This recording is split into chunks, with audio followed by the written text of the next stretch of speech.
இயேசுவின் 3 ஜெப உவமைகள் என்ற தலைப்பின் கீழாக இன்றைக்கு நாம் பார்க்க போகின்றோம். ஆண்டவராகிய இயேசு கிறிஸ்து இந்த உலகத்தில் வாழ்ந்தபோது 40க்கும் மேற்பட்ட உவமைகளை பேசியதாக பரிசுத்த வேதாகமத்தில் சுவிசேஷ பக்கங்களில் பதிவு செய்யப்பட்டு இருக்கிறது. அதிலே 3 உவமைகள் ஜெபத்தை மையமாக வைத்து அவர் பேசியிருப்பதாக நாம் புரிந்து கொள்ளலாம். இந்த 3 உவமைகளும் லூக்கா சுவிசேஷ புத்தகத்தில் பிரத்யேகமாக பதிவு செய்யப்பட்டு இருக்கிறது. முதலாவது உவமை நடுராத்திரியின் நண்பன் என்று பெயரிடப்படுகிறது.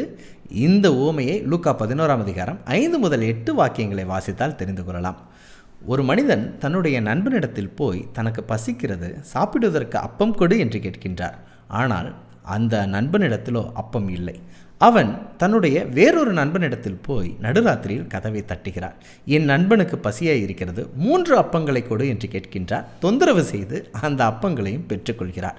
இதிலிருந்து கற்றுக்கொள்ளக்கூடிய பாடம் என்னவென்றால், நாமும் ஜெபத்தின் மூலமாக பரலோகத்தின் கதவுகளை தட்டலாம், பரலோகத்தின் தேவனை தொந்தரவு செய்யலாம் என்பதை புரிந்து கொள்ளலாம். எப்படியாக தன்னுடைய நண்பனுக்கு 3 அப்பங்கள் வேண்டும் என்று குறிப்பிட்டு கேட்டாரோ அதை போன்று நாமும் பரலோகத்தின் தேவனிடத்தில் குறிப்பிட்டு அவருடைய சித்தத்தின்படி காரியங்களை கேட்க வேண்டும் என்பதை கற்றுக்கொள்ளலாம்.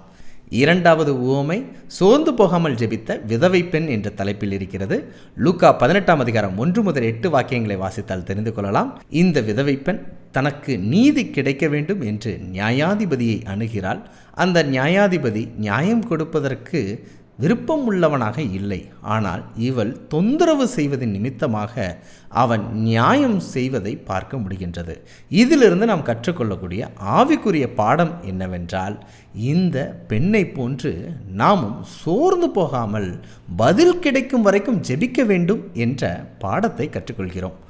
மூன்றாவது உவமை இருவரின் ஜெபம் என்று தலைப்பு வைத்துக் கொள்ளலாம். லூக்கா 18ஆம் அதிகாரம் 9 முதல் 14 வாக்கியம் வாசித்தால் தெரிந்து கொள்ளலாம். பரிசேயன் என்பவன் தன்னை பற்றி பெருமையாய் ஜெபிக்கிறான். ஆனால் ஆயக்காரன் தன்னை பற்றி பாவி என்று தாழ்மையாய் ஜெபிக்கிறான். தாழ்மையுள்ளவனின் ஜெபத்தை கேட்டு இவனே நீதிமானாக்கப்பட்டவனாக வீடு திரும்பினான் என்று ஆண்டவர் கூறுவதை பார்க்க முடிகின்றது. இதிலிருந்து கற்றுக்கொள்ளக்கூடிய ஆவிக்குரிய பாடம் என்னவென்றால், தன் நிலை உணர்ந்து தன்னை பாவி என்று ஒத்துக்கொண்டு பரலோகத்தின் தேவனிடத்தில் தாழ்மையாய் ஜெபிக்கிறவர்களுக்குத்தான் அவர் பதில் கொடுப்பார் என்று நாம் புரிந்து கொள்ளலாம். இப்படியாக ஜெப உவமைகள் நிறைந்திருக்கிறது. வேதத்தை எடுத்து வாசியுங்கள். இந்த ஜெப உவமைகள் உங்கள் உள்ளத்தை தொடட்டும், வாழ்க்கையாக மாறட்டும். பகிர்வோம் இயேசுவை என்றும் அன்புடன் பைபிள் ஸ்கூல்.